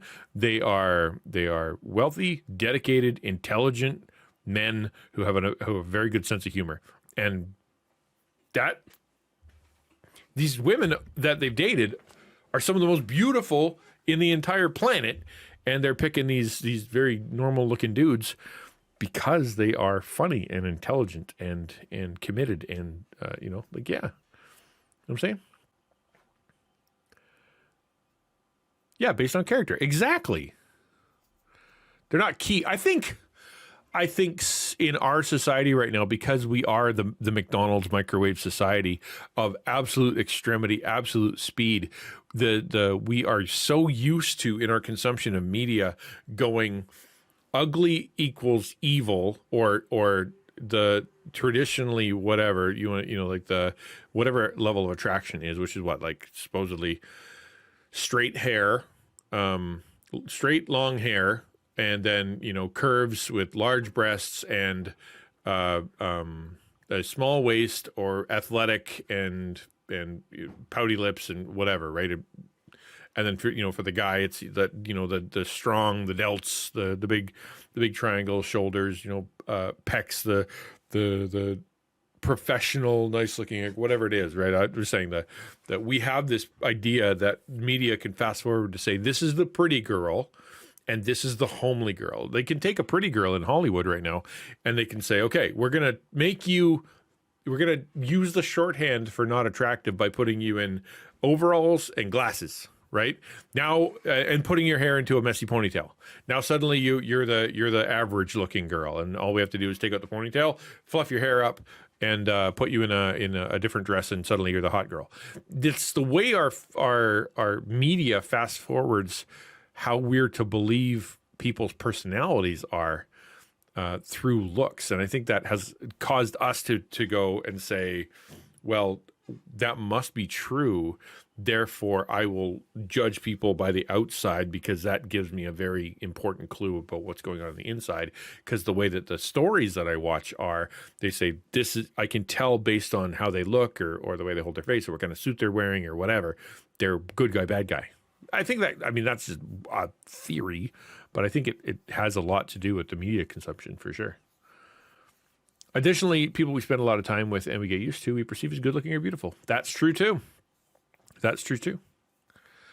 Marketing has really skewed society's view of what is beautiful and who we should be attracted to. Yeah, I think you're absolutely right.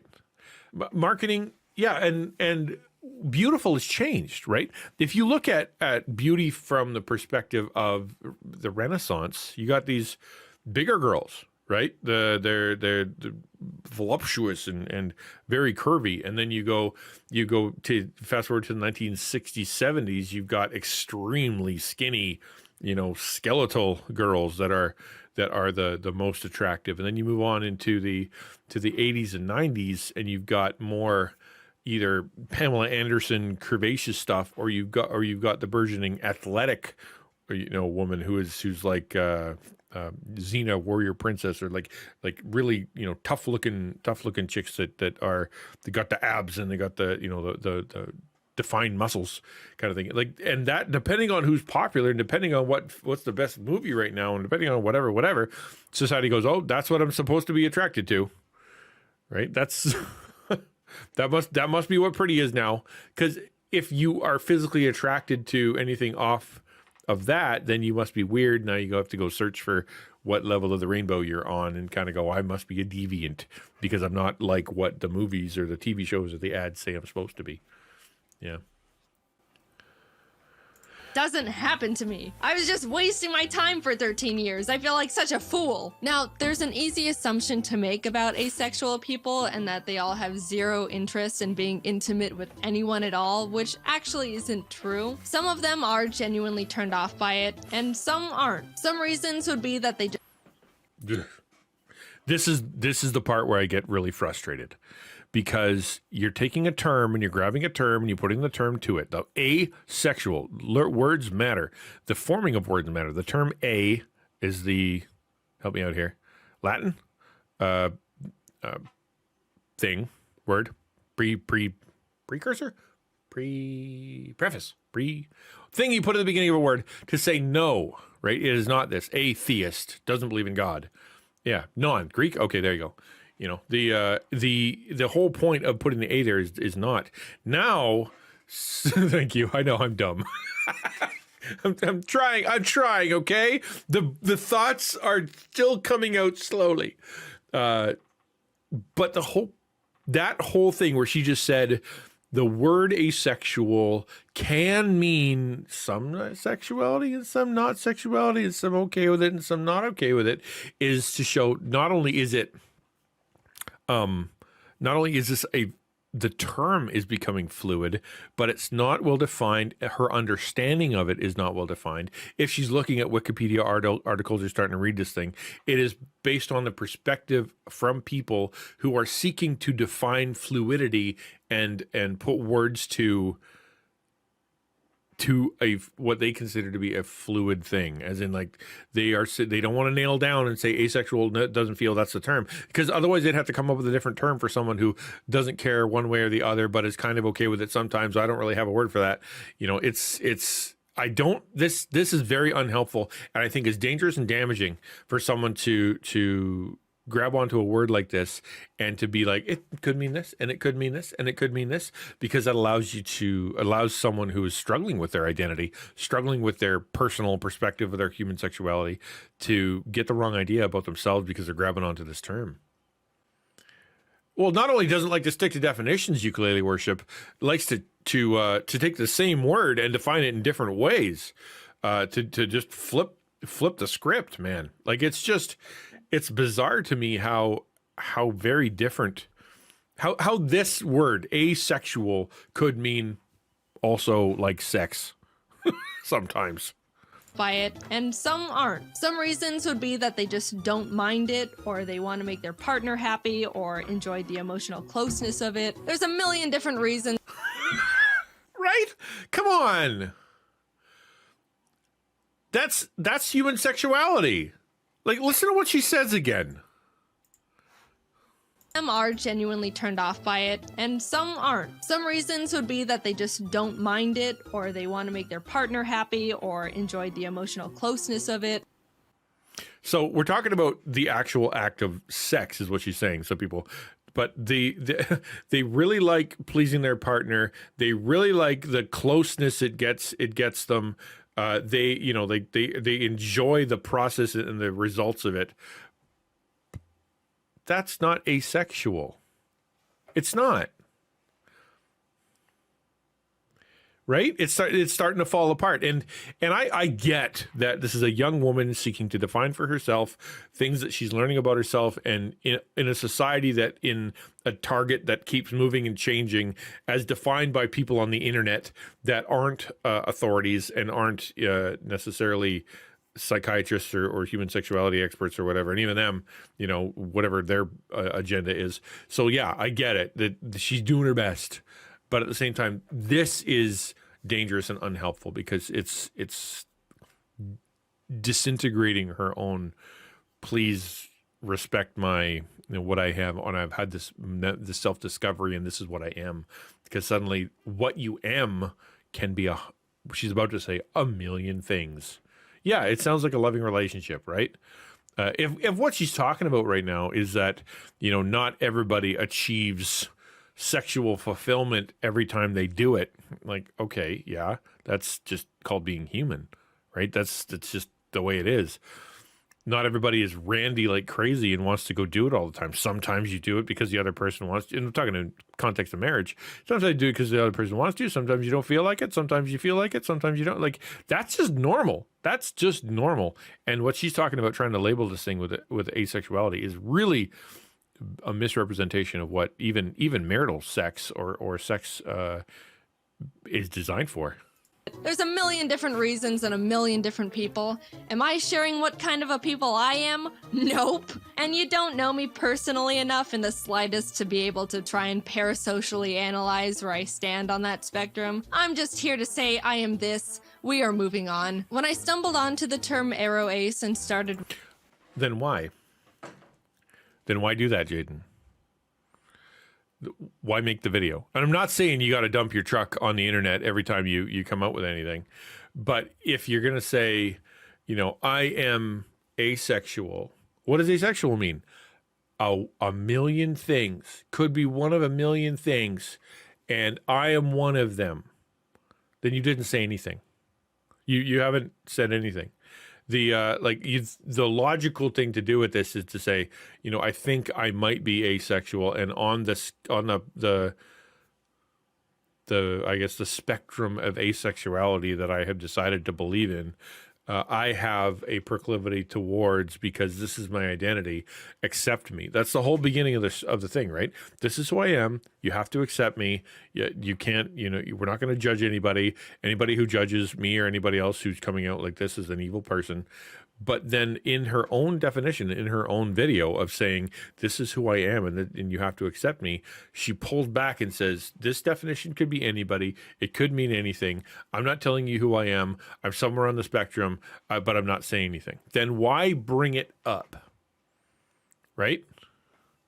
Yeah, that's the thing. I'm not actually saying what she is. That's what I'm saying. Then why bring it up? Like, if you'd have stopped the video at, I'm aromantic, cool. I think you defined that well enough and you explained it well enough to let us understand your feelings about that. But what you just did was you've said nothing. You've opposed your own opinion and watered down your own definition. Realizing I fall into that category, it helped me feel much more confident and sure of myself. I've read a lot about how people say they felt broken or that something was wrong with them. But honestly, I was the complete opposite. Coming from my very biased perspective, I think Aroace is one of, if not the coolest and most... Sis Pineapple says, she sounds like a very confused person who's trying to convince equally confused fan base not to be confused. And I think that's exactly what you're talking about. This is someone who is, and again, she's a YouTuber who is not a human sexuality expert, who's just giving her own personal opinion and is an artist that is using it, that wants to talk about this subject. And so you gotta cut her some slack, and you gotta say this is her perspective at this age, with that skill level that she has, the intelligence that she has, the knowledge that she has. She's doing her best. Fine, super cool, and good on you for letting this out there. The fact that she's coming at it from she's starting to confuse her own self and confuse her own argument. There's an old phrase with preachers that is, a mist in the pulpit is a fog in the pew. And the idea is, if you haven't chewed through this and you don't understand what you're talking about and you can't answer your own basic questions about this, you are not only going to make so everybody doesn't understand, you're going to be doing damage. In fact, they're going to be worse off because you didn't think this through properly. And she's talking about a really serious subject. And this is where people right now, this is probably the biggest subject in North America, is where are you in the realm of human sexuality and on the spectrum? And people are going to watch this video and they're going to use it as their template for themselves, right? Confident orientations out there. Not needing a single gram of romantic or intimate validation from anyone is so cool. All you need is yourself to be happy, maybe friends and family too. And birds. The more I came to... She's not wrong about that. I totally got on board with that. That being secure in yourself, and it leads you to a place where you're able to make good decisions and you're able to do things properly. If you are constantly trying to identify yourself by someone else, if you are trying to fill a gap within yourself with another person, if you don't have a good sense of your own personal identity and you're building your identity around someone else, you are there's a good chance if you choose wrong or something happens, you can be manipulated, that things go really sideways because you're not you, and you're not trying to connect with God to find out who he created you to be. You're just trying to become something that someone else has said. Or for that matter, you're always going to be changing yourself and always being in a state of anxiety because you aren't who you think you are. And who am I this week? And who am I depending on who I'm around? It's very, very bad. So yes, I totally agree with her that having a personal understanding of who you are and a self-confidence is important. But I will say this. Young people these days are being told, don't get married until you know who you are. Don't get married until you're financially successful, until you've finished school, until you've, gotten yourself to the place where you're totally self-sufficient. You wouldn't need a person. You don't need anybody. Then go out there and see if you can find a partner. That I don't think is right.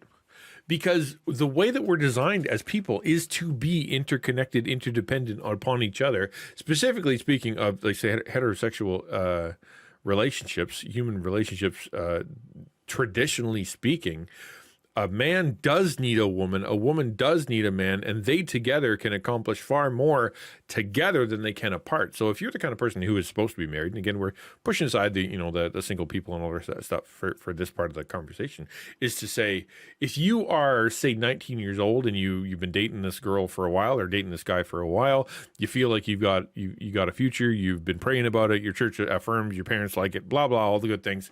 To say we won't get married for 5 more years, or for you to say, I'm not even going to go looking for a female for 5 more years, or we're going to break up after high school so I can go out and discover myself and whatever. And then in 5 years, we'll see what happens, because then I'll be, financially better off and I'll know who I am and blah. I think that's wrong. I think it's such a joy. It's a wonder. It's a good thing to connect with someone when you're young, to marry when you're young, and to grow together as people. Because remember, in a biblical sense, in a Christian sense, you're committed. You're committed to each other. You are bonded together by a covenant, and therefore you have to work it out. You got to figure it out. Figure yourself out. Learn how to be humble, because then you got someone who will take care of you, someone who will help you with your temptations, somebody who will, call you when you're crap, somebody who will help you financially, someone who will fill in the gaps of your mistaken personality issues, right? You will have someone to grow with, and you together will be better off than if you were to try to do it yourself and to become fully realized on your own. And because once you're fully realized on your own, you're just going to become 2 individuals who are seeing how they can either use one another or try to fit together 2 things that have already been completed. It's yes at the same time and no at the same time, if you know what I mean. Terms with the fact I'm Aroace, the more empowered and capable I felt. But at the same time, I was also starting to feel more alone and isolated. As cool and amazing and unique and awesome as I think it is, it can be really hard for other people to relate to or even understand. Everyone else and their orientations are able to bond and relate to the love and romance aspects, and we're over here like, we don't do that. I don't even know if I'm explaining it very well. It kind of... So I think her point there is pretty good. And this is exactly what we've been saying the whole time about definitions and finding your tribe. But what she's talking about is people who define themselves by their sexuality, right? People who define themselves by their sexuality, you feel like you can't connect with them.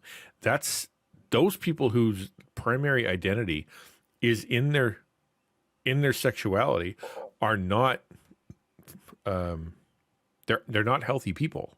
That's not how you should be primarily defining yourself. Your singular most important identity should not be your sexuality.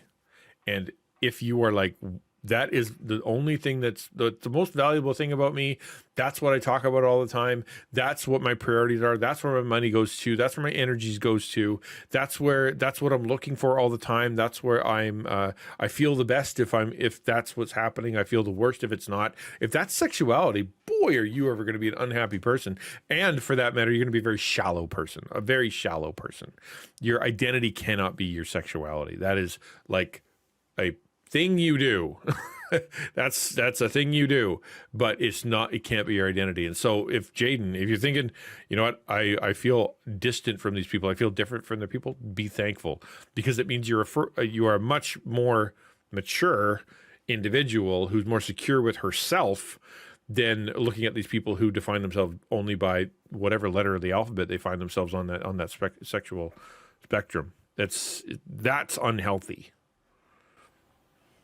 It does go against everything everyone's ever been taught about anything. Romance is taught to be a basic assumed emotion, which I do think is a bit misleading. A common argument used against the Aroace orientation is that romance and intimacy is what makes someone human. But I mean, I don't know, lots of birds mate for life, which is a better ratio than people, and all animals get frisky. That's just how they became not extinct. It's not an exclusive to humans thing. If I were to guess, I would assume the thing that makes someone human is basic empathy. Like, I'm not an emotionalist monster. Wow. That's something. I mean, the idea of like, she's really rambling at this point. Like, she's she's grasping at things that she isn't comprehending well, and because she's not grasping it and she's not speaking well about whatever she's talking about, I have no idea what she's talking about. But the idea of humans being defined by a singular thing that defines humans, that makes someone human, is empathy. Cats are empathetic. Dogs are empathetic. Dogs have been proven to have empathy. Monkeys have empathy. Like if you're sad, your dog's gonna come over and put his head on your, like, oh, are you sad? I'll be sad with you. Like nope, that's not it. Good try though. But again, non-Christian, not a philosopher, not a theologian, just a young woman trying to do her best. So we're gonna cut her some slack. Still love people. I love my family and my pets, just platonically. And I would hope that you're the same. I just don't experience romantic love, which, I don't know, I don't think that's harming anyone. Definitely not me. I'm having the time of my life. I don't think you need to be in a relationship to be happy. And if you don't want to be just on your own, I think there's many types of people in relationships that push the boundaries of what a conventional relationship looks like. Telling someone that they need to be in a romantic relationship to be happy and fulfilled is weird. And then when that person says they're not happy, they're told relationships take a lot of work, and that's just how. She's got a really good point here. I remember hearing this when I was watching it yesterday, and that is a really good point. Rickenheimer says, under that definition, she's not human either because she struggles to understand and share the feelings of others who have a different sexuality. And that's, basic human empathy. That's true. It's a really good point. Sociopaths are human, unfortunately. The society thing where she's talking about here, I'll play it again just because I interrupted it a little bit, but I'm going to play it again. Relationship to be happy and fulfilled is weird. And then when that person says they're not happy, they're told relationships take a lot of work, and that's just how it goes. And that's all. See, exactly. And I think her experience is the experience of a lot of college-aged people, youth in the Christian church. I think what she just said happens all the time because every time a youth comes in, they're going to be taught about human sexuality and talk about sexuality. And the assumption is that everyone's going to start dating and everyone's going to be together and everybody blah, blah, blah. And the college and career aged is often in too many churches designed to be, like, literally meant to be where you find your spouse. They'll have been told if you want to find your spouse, go to church and join a college and career group, because that's where you're going to find someone to date. If the church is designed for discipleship and the church is meant to be a place for worship, discipleship, fellowship, and outreaches and serving the community and telling people about Jesus, then that doesn't primarily make it a place that is designed to be a romantic location. It's not meant to be where you discover your spouse. Like, yeah, okay, it can happen. But if that's the motivator, if the reason that you're having the college and career group, or reason you're having youth group, is to teach kids how to date, how not to date, to hook up college and career kids so that they'll go get married, then yeah, this is what's going to happen, because they're going to be like, okay, this is what I'm supposed to do because it's what God tells us to do. It's because this is what all the people that are old and Christian are telling me to do, is I'm supposed to be forming myself into this, and that's what I'm supposed to be doing. And there's nothing to do with discipleship or Bible study or personal development or spiritual gifts or seeking out your mission and purpose.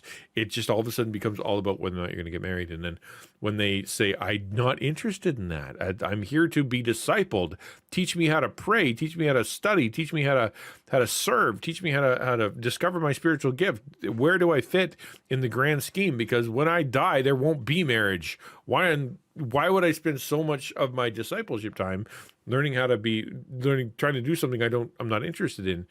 Disciple me. They go, nah, you got to put some work into it. You'll get, and that's wrong. Like, honestly, also weird. I don't know. I also think it's weird that once someone reaches a certain age, people inherently start thinking it's sad they're not in a romantic relationship. True. Or assume they're lonely and sad. No one thinks a child is sad and lonely just because they're not in a long-term relationship. That's stupid, because you're talking about puberty. Okay, dum-dum? Like, maybe this was a joke, and it's just told in a dry way. But the reason that people start talking about human sexuality at age 14 is because you are developing into an adult, and you are able to now reproduce. That's why that happens. Babies don't do that. Doy. I don't know. I don't get it.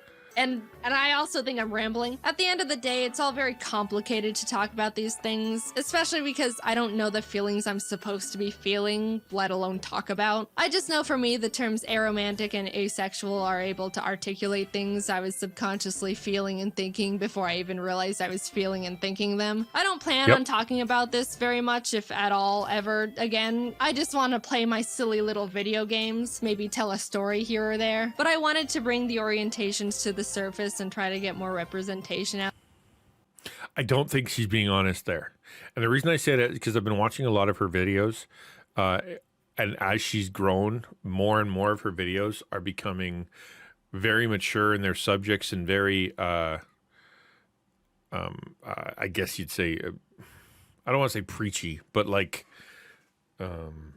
declarative of important cultural things that are happening right now. Her channel being about, silly stories from when I was 6 or what happened when I was in camp, that's been moving and it's been shifting. Same thing's been happening to Odd Ones Out and a lot of these YouTubers, animators, after the big, kids versus no kids thing, and then they had to choose a side, whether or not they were for adults or for children. A lot of them are now shifting towards more mature subjects.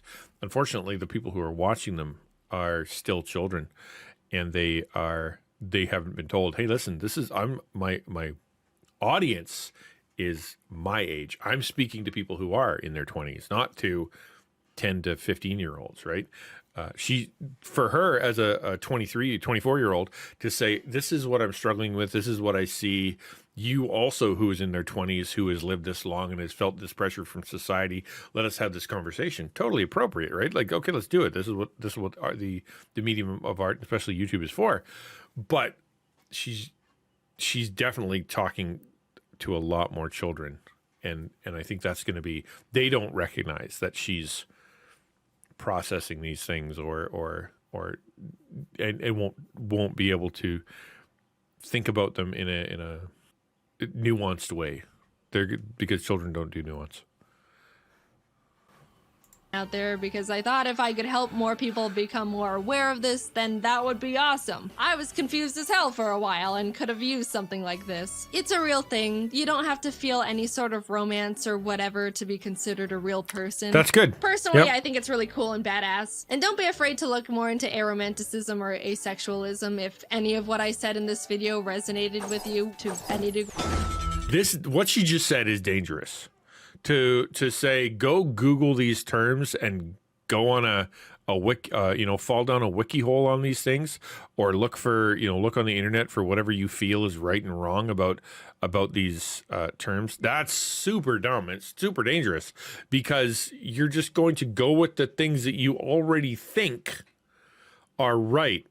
Or you're gonna be like, oh, I want to look at these websites, and then some doctor, so actually knows what they're talking about, or some sociologist is gonna be like, okay, here's the actual thing, and you're gonna be like, I don't like that, because that feels judgmental, that feels wrong, that's not affirming everything that I'm thinking, feeling. I'm gonna go over to this, blog, because the blog is telling me what I want to hear.